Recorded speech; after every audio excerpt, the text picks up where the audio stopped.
Alolongi ní ti gàjà o. Lẹ́gúnlé olóngi ní ti gàjà o. Ojú mi ti tólé, ojú mi ti tóko. Ṣẹ́rí nílé àgọ́dọ̀, ojú télé TV show ní kẹ́ máa wò nílé. Ojú télé TV. Àwọn lèèyàn ṣáńkó, àwọn lèèyàn gbogbo mi ó sì ṣàǹkàrí àgbáyé. Ojú télé TV. Má yìí kò tiẹ̀. Àmì kẹ́tàn tán ó fẹ́ bẹ̀rẹ̀ píríṣì ni, ó sì mọ̀ pé bẹ́ẹ̀ ni ìyàwó. Tó bá wá rí pé àwọn tó wà prógrámù yẹn, àwọn tí ò lówó lọ́wọ́ ni bọ́n náà bí 50 naira 100 naira. Wà á kàn gbọ́, rántí ọmọ ẹni tí ìwọ ṣe owó tó náà nítumọ̀ ni. Ìwọ náà 200 iwájú Tope Alabi wà gbọ́ ìgbà tí mo rò ó. Iṣẹ́ ìyanu rẹ láyé lọ 500 wà gbọ́ tìǹbà. Sọ̀pọ̀ lọ́rù òṣèlú náà 1000 wà gbọ́ gbígbé o. Ẹ̀bá mi gbé ga o. Tó bá fẹ́ pa wọ́n, ìwọ náà hírò. Ṣọ́mọ̀ pọ́ yìnbó ló wà nù hírò. Wà á kà wọ́n tún lè kúnlẹ̀ pé áńgẹ́lì mi o. Tó bá fẹ́ pa àti Tọ́pẹ́, ìwọ náà dọ́là. Wà á kà gbọ́, Ọlọ́run ló lè fún ni láyọ̀. Ènìyàn ò lè fún ni láyọ̀ kan. Mọ̀ bọ̀, nínú gbogbo olórin tí mo láìkì jù bàbá yẹn wá ni. Ẹ̀yin wo lẹ láìkì bàbá yẹn wá ìṣe báyìí? Mo láìkì àti prọfẹ̀tì. Ẹgbẹ́ wọn ni bàbá yẹn wá. Ẹ má lọ rẹ́kọ̀dì wọn. Ẹ kú iṣẹ́ bàbá. Nígbà tí bàbá yẹn wá fẹ́ bẹ̀rẹ̀ first record tó máa ṣe wọ́n ní Jésù ló ṣe ìyanu. Balùmọ̀ bàbá mi yọ èyí náà mọ̀. Lémi ò mọ̀. Mọ́mí ẹ ti ra késẹ́ẹ̀tì kọjá Kánádà. Gbogbo orin tí mo kọ lẹ́ kọ. Nígbà tí Ọlọ́run tètè ṣe ìyanu fún bàbá yẹn wá, wọ́n tún wọ stúdíò. Wọ́n ní bá mi gbẹ́rú mi ò bàbá.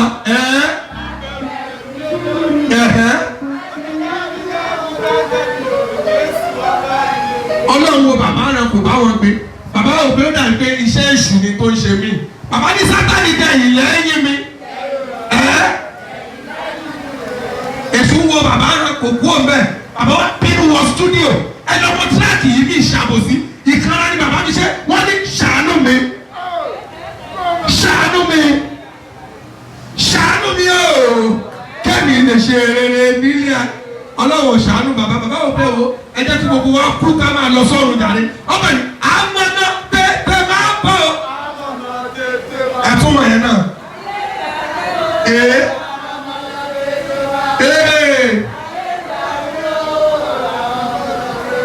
Ọlọ́run á fi àjùlọ hàn.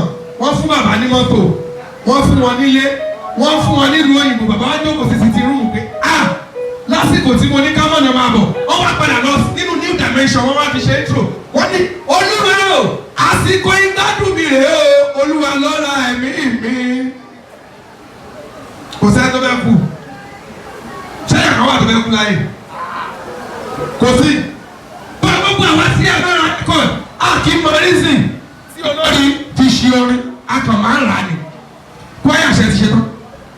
Ṣe ti ṣe tán. Ṣe àyíkàn tí ní kẹ́kọ̀ọ́ ní ibi táṣẹ wà. Wọ́n bẹ àtàgbọ́ra ó ní wí lórí pulpit. Kwaya ṣe ṣe tán. Ṣé orí tẹ̀mí yẹn ní orí àyíkẹ́? Ìyẹlẹ́yìn ìdí ẹyin ló ti lágbára. Ẹyin olórí ibi tí ẹyin la fẹ́ tà mí. Choir ministration. Ẹ bá gbé basket yẹn pápápá. Mo sọ lẹ́ẹ̀kan àjọ̀dún là ń ṣe lẹ́nu. Gbogbo tí a bá ń ṣe, ẹ jẹ́ ká appreciate àwọn tó bá ń ṣe. Èmi nìkan ni mi ò béèrè owó lọ́wọ́ anybody láti àti bẹ̀rẹ̀. Ẹni pé mi ò gba owó lọ́wọ́ èèyàn kankan fún ara mi o. But ẹ jẹ́ ká máa fowó sórí sínú basket láti fi mọ rírì nǹkan tí wọ́n bá ń ṣe lọ́wọ́lọ́wọ́. Ṣé o ti yá akọrin? Oya, kò sí time. Hey, thanks for watching this video.